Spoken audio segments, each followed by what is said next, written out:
Lawyer भी हैं, मैं ये समझना चाहती हूं सिंपली।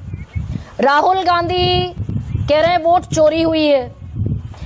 क्या चीफ इलेक्शन कमिश्नर जो कि फॉर्मर सीईसी हमारे कहते रहे कि भाई ये अगर आरोप लगा है तो ये दरअसल प्रेरोगेटिव है चुनाव आयोग का, स्वायत्त संस्था चुनाव आयोग है, किसी की क्रेडिबिलिटी पे सवाल है तो वो चुनाव आयोग है। वाई चुनाव आयोग is not, why election commission of India is not coming ahead. Duplication तो 2 मिनट का काम है, हटा देना। ये बहुत ही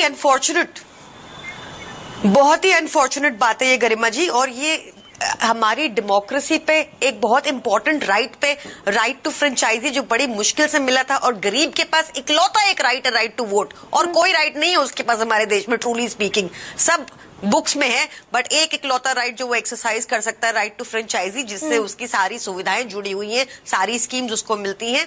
ये उस पे अटैक है, ये इलेक्शन कमीशन के ऊपर अटैक है। और मेरी भाजपा को हिदायत है कि जिस तरह मणिपुर की डिबेट से वो भागे थे, इन डिबेटों से भी भाग जाए तो बेटर रिप्रेजेंटेशन होगी।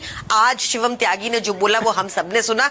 इट इज वेरी अनफॉर्चुनेट कि इलेक्शन कमीशन सामने आकर क्यों नहीं एक इंडिपेंडेंट ऑडिट, एक थर्ड पार्टी ऑडिट, कम से कम एक सैंक्टिटी, एक इंटेग्रिटी ऑफ द प्रोसेस को बरकरार रखना बहुत इंपॉर्टेंट है इसमें, और इलेक्शन कमीशन बहुत इजीली ये कर सकता है। तो आई डोंट अंडरस्टैंड कि बीजेपी क्यों डिफेंड कर रही है। और रेखा गुप्ता जी की आपने बाइट चलाई, ये वही रेखा गुप्ता है जो बोली कि पहले कांग्रेस वोट चोरी कर लेती थी तो कोई दिक्कत नहीं है, हमने कर ली तो बवाल हो गया।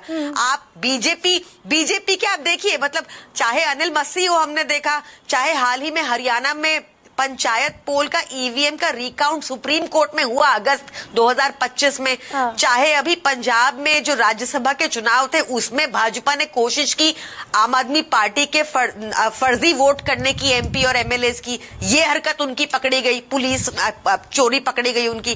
तो हम लगातार देखते हैं आम आदमी पार्टी ने किस तरह दिल्ली चुनाव से पहले बार बार बताया कि कैसे भाजपाइयों ने बहुत सारी एन मास एप्लीकेशंस दी थी वोटर एडिशन, वोटर डिलीशन की 14 कॉन्स्टिट्यूएंसीज में। हमने बकायदा हलफनामे समेत इलेक्शन।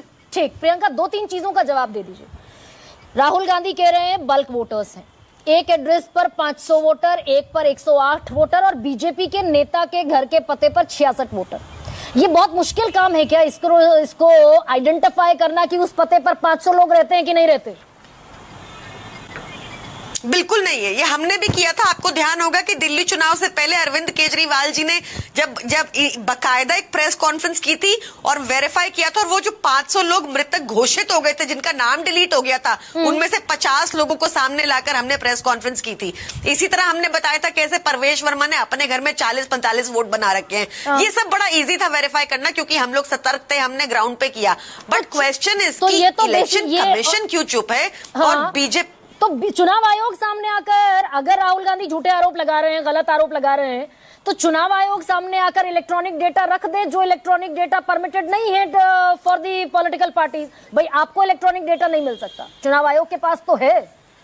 चुनाव आयोग सामने आकर हरियाणा की 90 विधानसभा सीटों का इलेक्ट्रॉनिक डेटा सामने रख दे।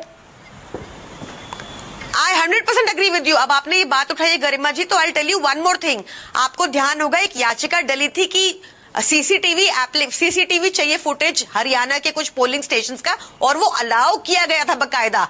आज भी चुनाव आयोग ने वो सीसीटीवी फुटेज नहीं दिया, और कंप्लेनेंट जो था वो कंटेम्प्ट पिटीशन मूव कर चुका है दिल्ली हाई कोर्ट में। ये क्यों ऐसा हो रहा है? कोर्ट के आदेश के बाद भी आपने सीसीटीवी नहीं दिया। आपके पास तो सब कुछ है, आप क्यों नहीं सामने आते? आप क्यों बयानबाजी कर रहे हैं? पॉलिटिकल नियम भी बदल दिया गया। बिल्कुल, वीडियोग्राफी का एक नियम था इस देश में, दर्शक भी सुन लें, कि चुनाव वो भी बदल दिया गया। वोटिंग करने जब मैं और आप जाते थे तो 12 महीने तक उस वीडियोग्राफी को रिजर्व करके रखना होता था। चुनाव आयोग ने नियम बदल दिया, अब वो वीडियोग्राफी डिलीट हो जाएगी 45 दिन के भीतर। राजीव जी।